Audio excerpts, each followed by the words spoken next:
Good morning friends, प्रखर GS में आप सभी का स्वागत है। इस वीडियो के माध्यम से हम लोग 25 सितंबर से लेकर 1 अक्टूबर के बीच के करंट अफेयर्स से संबंधित कुछ एमसीक्यू तैयार किए गए हैं जो आने वाले परीक्षाओं के लिए काफ़ी महत्वपूर्ण साबित हो सकते हैं। तो आइए शुरू करते हैं आज का यह वीडियो। पहला क्वेश्चन है, केंद्र सरकार के मेक इन इंडिया कार्यक्रम के हाल ही में 8 वर्ष पूरे हुए हैं। केंद्र सरकार द्वारा शुरू किया गया मेक इन इंडिया कार्यक्रम जिसका हाल ही में 8 वर्ष पूरा हुआ है, निम्न में से कौन इसका उद्देश्य नहीं है? पहला ऑप्शन है निवेश को सुगम बनाना, नवाचार को बढ़ावा देना, बेहतर कौशल विकास करना, सर्वश्रेष्ठ विनिर्माण और संरचना का निर्माण करना। तो इसका आंसर होगा ई, इनमें से सभी, यानी कि ये चारों ऑप्शन, निवेश को सुगम बनाना मेक इन इंडिया के उद्देश्य है, नवाचार को बढ़ावा देना भी मेक इन इंडिया का उद्देश्य है, बेहतर कौशल विकास करना भी मेक इन इंडिया का उद्देश्य है, सर्वश्रेष्ठ विनिर्माण और संरचना का निर्माण करना भी मेक इन इंडिया का उद्देश्य है। मेक इन इंडिया का शुरुआत भारत सरकार द्वारा 2014 में किया गया था। 2014 में इसका शुरुआत हुआ था। नेक्स्ट क्वेश्चन है जो मेक इन इंडिया से ही संबंधित है। मेक इन इंडिया पहल इनमें से किन स्तंभों पर आधारित है? इसके लिए हमारे पास ऑप्शन है ए नई प्रक्रिया, बी नई अवसंरचना, सी नए क्षेत्रक, डी नई मानसिकता। इसका भी आंसर ई होगा, ई अर्थात इनमें से सभी। मेक इन इंडिया पहल इनमें से इन चारों स्तंभों पर आधारित है। पहला नई प्रक्रिया, नई अवसंरचना, नए क्षेत्रक, नई मानसिकता। नेक्स्ट क्वेश्चन है, हाल ही में केंद्र सरकार द्वारा जारी आंकड़ों के अनुसार पिछले 5 वर्षों में भारत का रक्षा निर्यात 334% बढ़ा है। भारत के रक्षा निर्यात गंतव्यों में अभी तक कितने देश शामिल हैं? अर्थात भारत का रक्षा निर्यात कितने देशों तक होता है? यह हाल ही में केंद्र सरकार द्वारा एक डाटा जारी किया गया था, उसी के अनुसार 334% भारत का रक्षा निर्यात बढ़ा है। और हमारे पास जो ऑप्शन है 75, 25, 50 और 35, इसका सही उत्तर होगा 75 देश, यानी कि भारत का रक्षा निर्यात 75 देशों को किया जाता है। 2021-22 में यह हमारा रक्षा निर्यात जो था 13,000 करोड़ था। भारत का जो लक्ष्य है 2025 तक यह अपना रक्षा निर्यात बढ़ाकर 25 अरब डॉलर करने का हमारा लक्ष्य है। नेक्स्ट क्वेश्चन है, भारत की पहली फ्लेक्स फ्यूल कार निम्न में से कौन कंपनी लॉन्च करेगी? ऑप्शन है महिंद्रा, टाटा, टोयोटा, सुजुकी। तो इसका आंसर होगा सी, टोयोटा कंपनी भारत की पहली फ्लेक्स फ्यूल कार लॉन्च करने वाली है। फ्लेक्स फ्यूल जो होता है गैसोलीन और मिथनॉल या इथेनॉल के संयोजन से बनता है। इससे हानिकारक वायु प्रदूषकों को कम करने में मदद मिलेगी, साथ ही तेल आयात पर निर्भरता कम होगी एवं इथेनॉल के उत्पादन से किसानों की आय बढ़ेगी। हमारा नेक्स्ट क्वेश्चन है, हाल ही में चर्चा में रहा ऑपरेशन मेघ चक्र निम्न में से किस संस्था द्वारा चलाया गया? ऑप्शन है सीबीआई, सीआरपीएफ, रेलवे सुरक्षा बल, सशस्त्र सीमा बल। इसका सही आंसर होगा सीबीआई। हाल ही में ऑपरेशन मेघ चक्र सीबीआई द्वारा प्रारंभ किया गया। सीबीआई का पूरा नाम central bureau of investigation. CBI की स्थापना हुई थी 1963 में। इसका सीबीआई का हेडक्वार्टर है न्यू दिल्ली। वर्तमान में सीबीआई के जो हेड हैं इनका नाम है सुबोध कुमार जायसवाल अभी वर्तमान में सीबीआई के हेड हैं। यह जो ऑपरेशन मेघ चक्र है यह सीबीआई द्वारा बाल लैंगिक शोषण सामग्री के ऑनलाइन प्रसार के विरुद्ध शुरू किया गया है।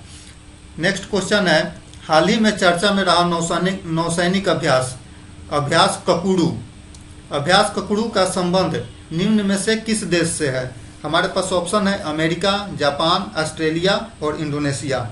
तो इसका सही आंसर होगा सी, ऑस्ट्रेलिया। यह जो अभ्यास ककुडू है यह ऑस्ट्रेलियाई नौसैनिक अभ्यास है।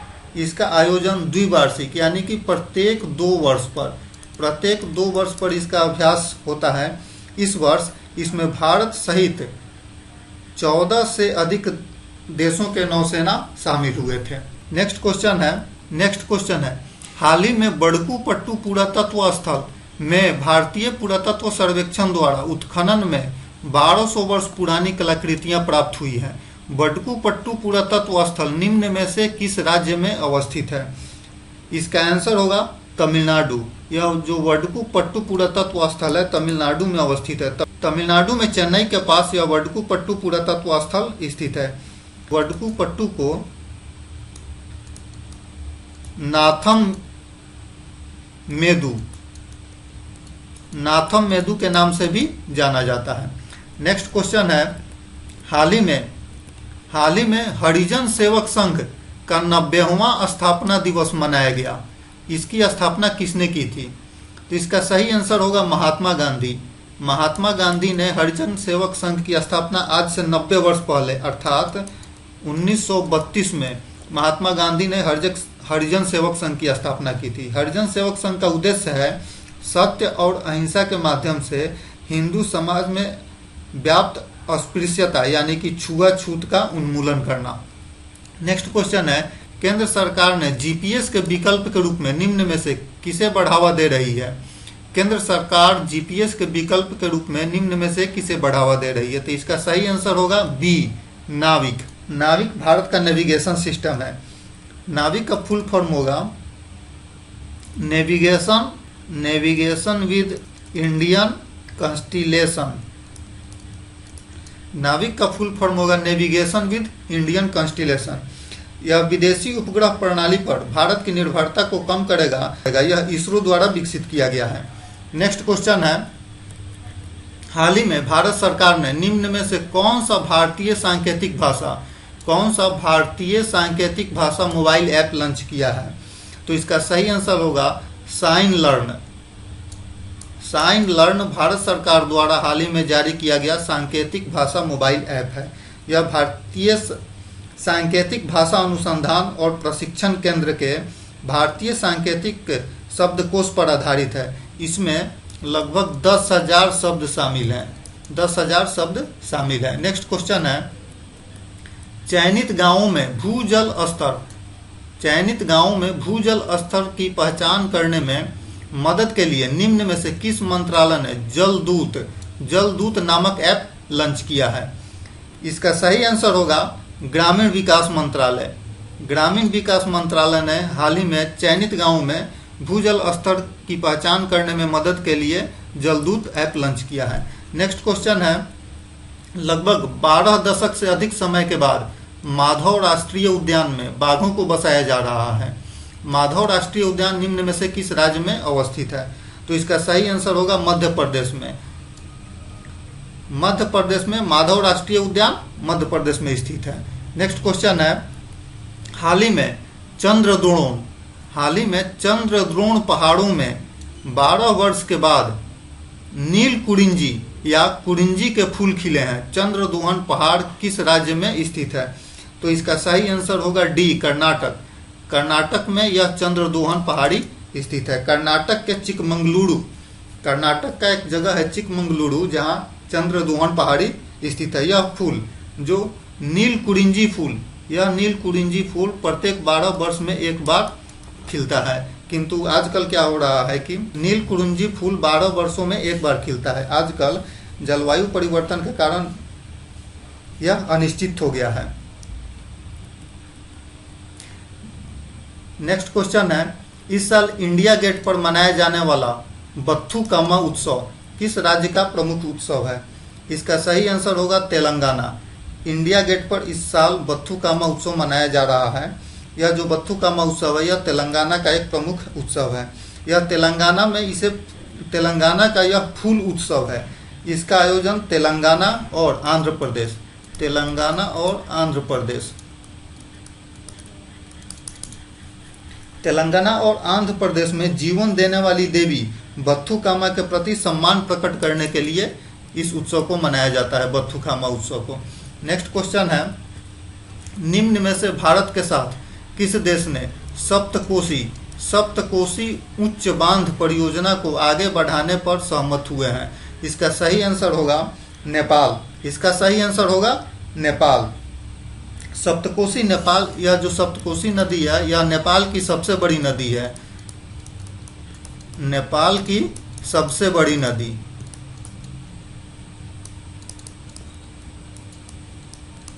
नेपाल की सबसे बड़ी नदी है सप्तकोशी। यह 7 धाराओं से मिलकर बनी है, इसलिए इसका नाम सप्तकोशी होता है। ये 7 धारा हैं, तामाकोशी, अरुणकोशी, दूधकोशी, तमुड़कोशी, मोटेकोशी, सुनकोशी और इंद्रावती। इन 7 धाराओं से मिलकर यह जो नदी बनी है, जो नेपाल की सबसे बड़ी नदी है, इसे सप्तकोशी कहा जाता है।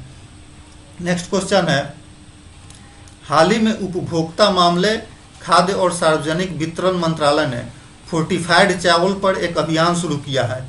फोर्टिफाइड चावल का क्या लाभ है? तो इसका सही उत्तर होगा डी, इनमें से सभी। यानी कि फोर्टिफाइड चावल का लाभ है, यह पोषण सुरक्षा को बढ़ावा देता है, यह कुपोषण से लड़ने में मदद करता है, भ्रूण और नवजात के स्वास्थ्य में सुधार करता है। फोर्टिफाइड चावल जो होता है इसमें पहले चावल को पीस दिया जाता है, यानी कि चावल का चूर्ण बना दिया जाता है। फिर इस पीसे हुए चूर्ण में विटामिन तथा खनिज मिलाया जाता है तथा मशीन द्वारा पुनः इसे चावल का रूप दे दिया जाता है, जिसको फोर्टिफाइड चावल कहा जाता है। नेक्स्ट क्वेश्चन है, हाल ही में गृह मंत्रालय ने पीएफआई और इसके सहयोगी संगठनों पर किस कानून के तहत 5 वर्षों के लिए प्रतिबंध लगा दिया है? तो इसका सही आंसर होगा यूएपीए। यह जो यूएपीए कानून है, यह आतंकवाद और आतंकवादी गतिविधियों के खिलाफ भारत का यह प्रमुख कानून है। यह सरकार को किसी संगठन को गैर कानूनी घोषित करने का अधिकार देता है तथा आतंकवादी संगठन घोषित करने का अधिकार देता है। इस यूएपीए कानून के तहत किसी संगठन पर प्रतिबंध लगने के बाद इसकी सदस्यता लेना भी अपराध की श्रेणी में शामिल हो जाता है। नेक्स्ट क्वेश्चन है, निम्न में से किस देश ने अपनी हथियार प्रणाली कार्ल मुस्तफा M4 निम्न में से किस देश ने अपनी हथियार प्रणाली कार्ल मुस्तफा M4 का निर्माण भारत में करने की घोषणा की है? तो इसका सही आंसर होगा स्वीडन। स्वीडन ने इस कार्ल मुस्तफा M4 नामक हथियार प्रणाली का निर्माण भारत में ही करने की घोषणा की है। भारतीय सेना 1976 से इस प्रणाली का उपयोग करते आ रही है। नेक्स्ट क्वेश्चन है, हाल ही में निम्नलिखित में से किसे 2020 का दादा साहब फाल्के पुरस्कार से सम्मानित करने की घोषणा की गई? तो इसका सही आंसर होगा आशा पारेख। भारतीय अभिनेत्री आशा पारेख को 2020 का दादा साहब फाल्के पुरस्कार दिया गया है। यह 2020 का जो दादा साहब फाल्के पुरस्कार है, यह 52वां दादा साहब फाल्के पुरस्कार है। सबसे पहले देविका रानी को फर्स्ट दादा साहब फाल्के पुरस्कार दिया गया था।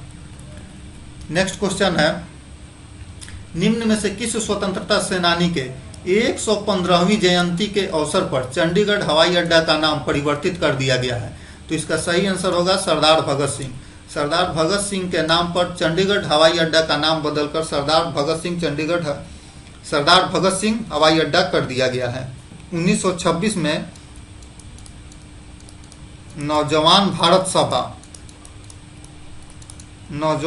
सभा की स्थापना की थी। 1929 में सेंट्रल असेंबली में बम फेंका था बटुकेश्वर दत्त के साथ मिलकर, और इन्हें 23 मार्च 1931 को इन्हें फांसी दे दी गई थी। नेक्स्ट क्वेश्चन है, हाल ही में भारतीय पुरातत्व सर्वेक्षण ने बांधवगढ़ वन अभ्यारण्य में पुरातात्विक खोज की है। यह बांधवगढ़ वन अभ्यारण्य किस राज्य में स्थित है? तो इसका सही आंसर होगा डी, मध्य प्रदेश। मध्य प्रदेश में बांधवगढ़ वन अभ्यारण्य स्थित है। यह बांधवगढ़ वन अभ्यारण्य मध्य प्रदेश में विंध्य पर्वत और सतपुड़ा पर्वत के बीच स्थित है। बांधवगढ़ वन अभयारण्य मध्य प्रदेश में विंध्य पर्वत और सतपुड़ा पर्वत के बीच में स्थित है। नेक्स्ट क्वेश्चन है, निम्न में से कौन देश के दूसरे चीफ ऑफ डिफेंस स्टाफ बने हैं या नियुक्त किए गए हैं? तो इसका सही आंसर होगा ए, अनिल चौहान। अनिल चौहान हमारे वर्तमान में चीफ ऑफ डिफेंस स्टाफ नियुक्त किए गए हैं। चीफ ऑफ डिफेंस स्टाफ यानी कि सीडीएस का पद 2019 में सृजित किया गया था भारत सरकार के द्वारा, और हमारे फर्स्ट जो सीडीएस थे वो बिपिन रावत थे। हाल ही में इनका विमान दुर्घटना में, हेलीकॉप्टर दुर्घटना में इनकी मृत्यु हो गई। चीफ ऑफ डिफेंस स्टाफ का जो अधिकतम कार्यकाल होता है यह 65 वर्ष का होता है। 65 वर्ष तय किया गया है। नेक्स्ट क्वेश्चन है, भारत के महान्यायवादी निम्न में से कौन है? यानी कि वर्तमान में भारत के महान्यायवादी कौन है? तो इसका सही आंसर होगा आर वेंकट रमानी। आर वेंकट रमानी वर्तमान में भारत के महान्यायवादी हैं। भारतीय संविधान के आर्टिकल 76 में यानी कि आर्टिकल 76 में महान्यायवादी की चर्चा की गई है। यह देश का सर्वोच्च विधि अधिकारी होता है। जो महान्यायवादी होता है यानी कि अटॉर्नी जनरल, यह देश का सर्वोच्च विधि अधिकारी होता है। यह संसद के दोनों सदनों या संसद के संयुक्त बैठक या संसद के किसी भी समिति के कार्यवाही में यह भाग ले सकता है तथा इसे बोलने का अधिकार है, किंतु मतदान का अधिकार इसे नहीं दिया गया है। राष्ट्रपति द्वारा भारत के महान्यायवादी की नियुक्ति की जाती है। नेक्स्ट क्वेश्चन है, हाल ही में प्रधानमंत्री गरीब कल्याण अन्न योजना को कब तक के लिए विस्तृत कर दिया गया है?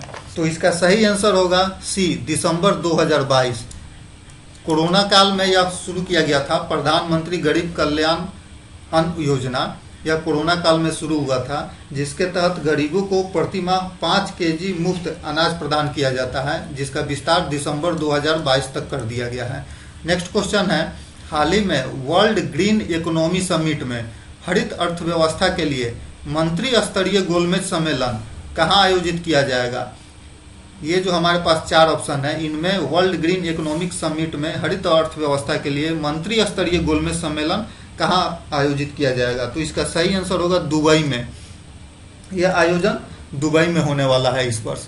नेक्स्ट क्वेश्चन है, हाल ही में विश्व बौद्धिक संपदा सूचकांक द्वारा जारी वैश्विक नवाचार सूचकांक 2022 में भारत का स्थान क्या है? तो इसका सही आंसर होगा ए, 40वां। वैश्विक नवाचार सूचकांक 2022 में भारत को 40वां स्थान मिला है। पहला स्थान है स्विट्जरलैंड, सेकंड नंबर पर है यूएसए। इसी तरह का वैश्विक नवाचार सूचकांक के तरह का ही भारत नवाचार सूचकांक भी जारी होता है, जो भारत में नीति आयोग द्वारा जारी किया जाता है। नेक्स्ट क्वेश्चन है, हाल ही में उच्चतम न्यायालय के एक निर्णय के अनुसार भारत में महिलाओं को सुरक्षित और कानूनी गर्भपात का अधिकार मिल गया है। इस निर्णय के अनुसार सुरक्षित और कानूनी गर्भपात का अधिकार निम्न में से किस अनुच्छेद से संबंधित है? 2 ऑप्शन है हमारे पास, अनुच्छेद 21 और अनुच्छेद 14। सी ऑप्शन है इनमें से दोनों, और डी है इनमें से कोई नहीं। तो इसका सही आंसर होगा सी, इनमें से दोनों। अर्थात भारत में महिलाओं को सुरक्षित और कानूनी गर्भपात का अधिकार आर्टिकल 21 के तहत और आर्टिकल 14 के तहत सुरक्षित और कानूनी गर्भपात का अधिकार भारत की महिलाओं को मिल गया है। आर्टिकल 21 में पुनर्जन्म, स्वायत्तता, गरिमा और निजता के अधिकार के तहत तथा आर्टिकल 14 के अंतर्गत विधि के समक्ष समता और विधियों के समान संरक्षण के अधिकार के तहत भारत में महिलाओं को सुरक्षित और कानूनी गर्भपात का अधिकार मिल गया है। नेक्स्ट क्वेश्चन है, राजस्थान के जैसलमेर में विश्व की सबसे अधिक क्षमता वाली हाइब्रिड पावर प्लांट निम्न में से किस कंपनी ने शुरू की है? तो इसका सही आंसर होगा D, Adani green energy. Adani green energy ने राजस्थान के जैसलमेर में विश्व की सबसे अधिक क्षमता वाली हाइब्रिड पावर प्लांट शुरू की है। इस हाइब्रिड पावर प्लांट में सौर ऊर्जा और पवन ऊर्जा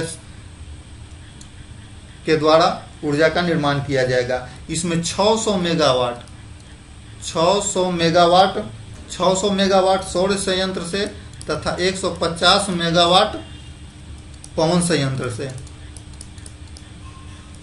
ऊर्जा का निर्माण किया जाएगा। ऊर्जा का निर्माण किया जाएगा। नेक्स्ट क्वेश्चन है, प्रधानमंत्री नरेंद्र मोदी ने गुजरात के किस स्थान पर विश्व के पहले सीएनजी टर्मिनल और ब्राउनफील्ड पतन की आधारशिला रखी है? इसका सही आंसर होगा जामनगर। गुजरात के जामनगर में विश्व के सबसे पहले सीएनजी टर्मिनल और ब्राउनफील्ड पतन की आधारशिला प्रधानमंत्री मोदी ने रखी है। इसका विकास पीपीपी मॉडल पर किया जाएगा तथा 2026 तक इसके शुरू होने की संभावना है। नेक्स्ट क्वेश्चन है, भारत में स्वदेशी रक्षा प्रणाली पिनाक, भारत का स्वदेशी रक्षा प्रणाली पिनाक को खरीदने के लिए निम्न में से किस देश ने भारत को पहला ऑर्डर लगाया है?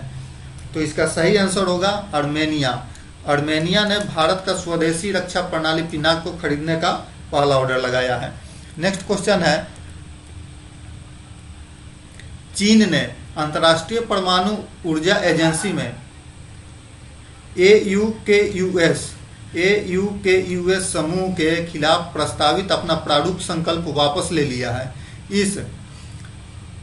इस AUKUS समूह में कौन सा देश शामिल नहीं है? तो इसका सही आंसर होगा डी, उत्तर कोरिया इसमें शामिल नहीं है। अर्थात इसमें ये 3 देश शामिल हैं, संयुक्त राज्य अमेरिका यानी कि USA, ऑस्ट्रेलिया और UK यूनाइटेड किंगडम। इन 3 देशों को मिलाकर यह संगठन है AUKUS। नेक्स्ट क्वेश्चन है, स्वच्छ टैकाथॉन प्रतियोगिता किस केंद्रीय मंत्रालय द्वारा शुरू किया गया है? तो इसका सही आंसर होगा आवास एवं शहरी कार्य मंत्रालय द्वारा यह स्वच्छ टैकाथॉन प्रतियोगिता शुरू किया गया है। इसमें भारत को खिलौना का हब बनाने के लिए सूखे कचरा से खिलौना तैयार किया जाएगा। नेक्स्ट क्वेश्चन है, निम्नलिखित में से किस देश ने चंद्रमा के निकट दुर्लभ लूनर क्रिस्टल और परमाणु ऊर्जा स्रोत की खोज की है? तो इसका सही आंसर होगा बी, चीन ने चंद्रमा के निकट दुर्लभ लूनर क्रिस्टल और परमाणु ऊर्जा स्रोत की खोज की है। नेक्स्ट क्वेश्चन है, हाल ही में किस भारतीय महिला क्रिकेटर ने अंतर्राष्ट्रीय क्रिकेट से संन्यास ले लिया है? इसका सही आंसर होगा झूलन गोस्वामी। झूलन गोस्वामी ने हाल ही में अंतर्राष्ट्रीय क्रिकेट से संन्यास ले लिया है। झूलन गोस्वामी ने 204 वनडे मैच में 255 विकेट लिया है, जो किसी भी महिला क्रिकेटर द्वारा सर्वाधिक विकेट लिया गया है। नेक्स्ट क्वेश्चन है, निम्न में से कौन इटली की पहली महिला प्रधानमंत्री बनी है? तो इसका सही आंसर होगा ए, जियोर्जिया मेलोनी इटली की पहली महिला प्रधानमंत्री बनी है। इनका संबंध इटली की ब्रदर्स पार्टी से है, ब्रदर्स पार्टी। नेक्स्ट क्वेश्चन है, राष्ट्रपति द्रौपदी मुर्मू ने किस शहर में HAL की एकीकृत क्रायोजेनिक इंजन निर्माण सुविधा का उद्घाटन किया है? तो इसका सही आंसर होगा बेंगलुरु में राष्ट्रपति द्रौपदी मुर्मू ने HAL की एकीकृत क्रायोजेनिक इंजन निर्माण सुविधा का उद्घाटन किया है। नेक्स्ट क्वेश्चन है, भारतीय पुरातत्व सर्वेक्षण ने हाल ही में किस राज्य में बौद्ध गुफाओं और मंदिरों के अवशेष पाए हैं? तो इसका सही आंसर होगा मध्य प्रदेश। नेक्स्ट क्वेश्चन है, किस राज्य ने आयुष्मान उत्कृष्ट पुरस्कार 2022 जीता है? किस राज्य ने आयुष्मान उत्कृष्ट पुरस्कार 2022 को जीता है? तो इसका सही आंसर होगा उत्तर प्रदेश ने। नेक्स्ट क्वेश्चन है, सऊदी अरब के प्रधानमंत्री के रूप में निम्न में से किसे नियुक्त किया गया है? तो इसका सही आंसर होगा ए, मोहम्मद बिन सलमान को सऊदी अरब का नया प्रधानमंत्री नियुक्त किया गया है। ये 2015 से 2022 तक सऊदी अरब के रक्षा मंत्री रह चुके हैं। नेक्स्ट क्वेश्चन है, भारत के किस राज्य ने दुनिया का सबसे बड़ा जंगल सफारी पार्क स्थापित करने की घोषणा की है? तो इसका सही आंसर होगा हरियाणा में दुनिया का सबसे बड़ा जंगल सफारी पार्क स्थापित करने की घोषणा की गई है। हरियाणा सरकार दिल्ली से सटे 2 जिलों गुरुग्राम गुरुग्राम और नूह जिला में दुनिया का सबसे बड़ा जंगल सफारी पार्क विकसित करने की घोषणा की है। नेक्स्ट क्वेश्चन है और अंतिम क्वेश्चन, केरल का कौन सा ग्राम पंचायत भारत का पहला पूर्ण रूप से डिजिटल साक्षर पंचायत बन गया है? तो इसका सही आंसर होगा पुल्लमपाड़ा। केरल का पुल्लमपाड़ा ग्राम पंचायत जो है यह भारत का पहला पूर्ण रूप से डिजिटल साक्षर पंचायत बन गया है। धन्यवाद।